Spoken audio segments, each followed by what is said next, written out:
दोस्तों, आपने अक्सर एक जो असंत है, जो तथाकथित असंत है, उसके बारे में बहुत सुना होगा। उनके जो शिष्य हैं, जो अंधभक्त हैं, वो उसका प्रचार भी बहुत कर रहे हैं। इस बात को इग्नोर कर रहे हैं कि वह झूठ बेकार रखा है, उसने अपनी किताबों में झूठ लिख रखा है। और वो हम जैसे आम लोगों के साथ ये बहस करते हैं कि गुरु नानक देव जी के जो गुरु थे, वह कबीर थे। वह गुरु तक ही सीमित नहीं रहे, वह ये भी कहते हैं कि गुरु नानक देव जी का जो परमात्मा था, वह कबीर था और गुरु भी कबीर था। अब इसी बात पर आज हम चर्चा करेंगे और सच बताएंगे कि सच क्या है। सबसे पहले आपने सुना होगा कि जो गुरु नानक देव जी थे, उनका जो गुरु था वह शब्द को ही गुरु मानते थे, उनका कोई गुरु नहीं था।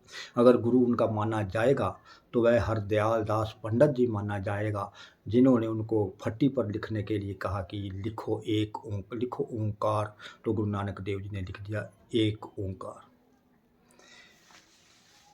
अब यह स्पष्ट है कि गुरु नानक देव जी का कोई गुरु नहीं है, कहीं भी कोई उल्लेख नहीं है इस बात का कि गुरु नानक देव जी का गुरु जो है वह कबीर है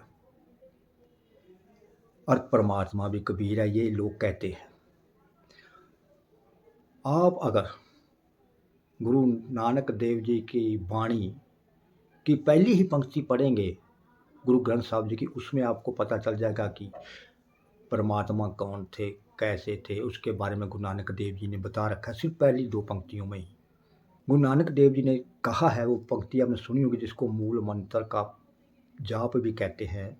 एक ओ सतनाम करता पुरख निरपौ निर्वैर अकाल अमूर्त अजूनी सैभंग, ये आपने सुनी होगी।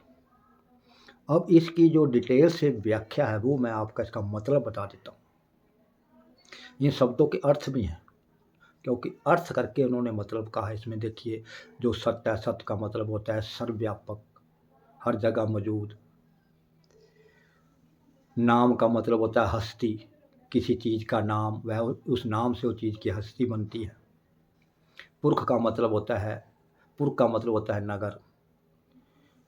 निरपौ का मतलब होता है निर्भय, बिना डर वाला। निर्वैर का मतलब होता है बिना वैर वाला। और अकाल का मतलब होता है कि उसके ऊपर समय का कोई मतलब नहीं है। अगर मान लीजिए कि यह उंगली है, जैसी यह शुरू में थी वैसी ही रहेगी, ना यह कटेगी, ना मरेगी, ना बड़ी होगी, ना छोटी होगी, ना लुप्त होगी, कुछ नहीं होगा, यानी कि अकाल था। अजूनी, अब अजूनी का मतलब हुआ अजूनी, यानी कि वह किसी योनि में नहीं पैदा, ना किसी जीव जंतु इंसान, किसी भी योनि में वह परमात्मा नहीं आया। अब इसका जो डिटेल से मैं आपको बता देता हूँ। एक ओ, यानी कि एक वो, सतनाम सर्वव्यापी हस्ती, कर्ता पुरख, रचन यानी कर्ता पुरख, इस ब्रह्मांड का जो मालिक है। निरपौ, यानी कि उसको किसी का डर नहीं। डर क्यों नहीं? क्योंकि उससे बड़ा कोई नहीं, उससे ताकतवर कोई नहीं। जब उससे ताकतवर कोई नहीं तो उसको भय कैसा होगा, डर कैसा होगा? इसलिए वह निर्भव है, निर्वैर, उसका किसी से वैर नहीं, क्योंकि उसका कोई शरीक नहीं, उसका कोई भाई नहीं, कोई बहन नहीं, कोई माँ नहीं, कोई बाप नहीं, कोई उसका उससे बड़ा नहीं जिससे उसका कोई वैर हो लेन देन का। इसलिए वह निर्वैर है, क्योंकि उससे बड़ा कोई है ही नहीं। अकाल मूर्त, अकाल, उसका स्वरूप ऐसा है जो समय सीमा से बाहर है। हाँ, ये जितना भी ब्रह्मांड है, इसके चारों तरफ समय घूम रहा है। कहते ना भी फलाने आदमी का काल आ गया, काल का मतलब समय आ गया। काल, समय को काल कहा जाता है। वो जो परमात्मा है वो अकाल है, यानी कि वो समय सीमा में नहीं है। वो जैसे मान लीजिए ये समय घूम रहा है, वो समय के बाहर है, समय का चक्कर उस पर नहीं है, इसलिए वो अकाल है। अजूनी, सबसे बड़ी बात योनी, अजूनी भी कहा जाता है, योनी भी कहा जाता है, क्योंकि पंजाबी और हिंदी के शब्द मिलते-जुलते हैं, कुछ थोड़ा बहुत हेर-फेर है। अजूनी वह किसी जून में नहीं या किसी भी योनि में नहीं आता। वो जैसा था वैसा ही है, उसका कोई आदमी जैसा रूप भी नहीं, किसी पशु-पक्षी जैसा भी रूप नहीं। वह अजूनी है, वह किसी योनि में नहीं आया और ना ही आएगा। सैभंग वह स्वयं ही बना हुआ है, कैसा बना हुआ वही जानता है और कोई नहीं जानता। अब इससे आप समझ गए होंगे कि गुरु नानक देव जी के परमात्मा के बारे में बता दिया कि उस जैसा तो कोई है ही नहीं, वह किसी जूनी में नहीं आता, ना वह आदमी है, ना पशु है, ना पक्षी है।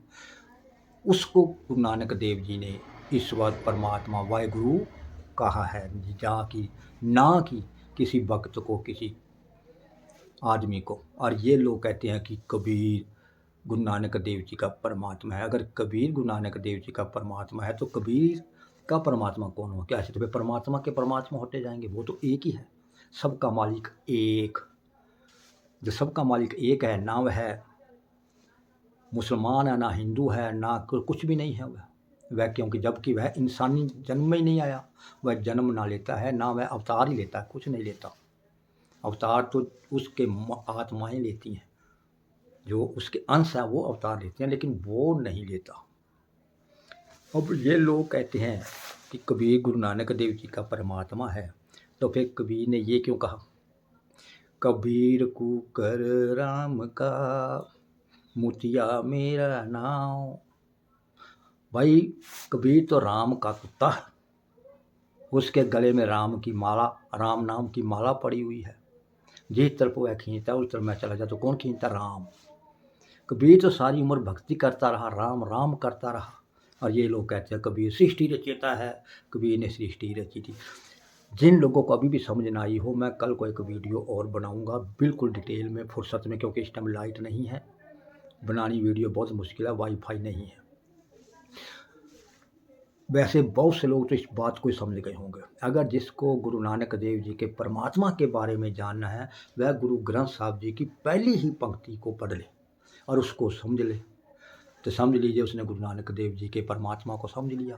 क्योंकि जब उसने उसमें सब कुछ बता दिया कि परमात्मा अजूनी है, वह जूनों में नहीं आता, वह ना पैदा होता है, ना वह जवान होता है, ना वह बूढ़ा होता है, ना उसकी शादी होती है, ना वह मरता है, वो तो अजूनी है, वह तो अकाल है। अकाल मूर्त उसका जो स्वरूप है अकाल है, जैसा वह है वैसा ही है, उसमें कोई चेंज नहीं हुआ, ना वह मरा अभी तक नहीं, ना वह मरता है, ना वह जन्म लेता है। वह है गुरु नानक देव जी का परमात्मा।